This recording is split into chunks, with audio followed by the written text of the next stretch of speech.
اور آسمان کو ہم ہی نے اپنی قدرت سے بنایا اور ہم کو ہر طرح کی قدرت ہے، اور زمین کو ہم ہی نے بچھایا، تو دیکھو ہم کیا خوب بچھانے والے ہیں، اور ہر چیز کے ہم نے دو دو جوڑے بنائے تاکہ تم نصیحت حاصل کرو۔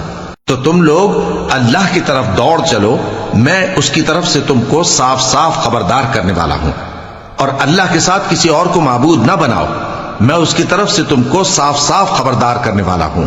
اسی طرح ان سے پہلے لوگوں کے پاس بھی جو پیغمبر آتا تو وہ بھی اس کو جادوگر یا دیوانہ کہتے۔ کیا یہ لوگ ایک دوسرے کو اسی بات کی وصیت کر مرے ہیں؟ نہیں، بلکہ یہ شریر لوگ ہیں۔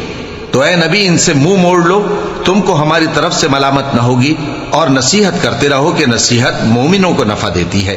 اور میں نے جنوں اور انسانوں کو اسی لیے پیدا کیا ہے کہ وہ میری عبادت کریں، میں ان سے رزق تو نہیں مانگتا اور نہ یہ چاہتا ہوں کہ وہ مجھے کھانا کھلائیں۔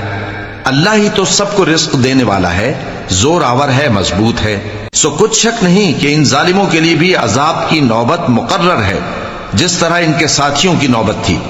تو ان کو مجھ سے عذاب جلدی نہیں طلب کرنا چاہیے، پھر جس دن کا ان کافروں سے وعدہ کیا جاتا ہے اس سے ان کے لیے خرابی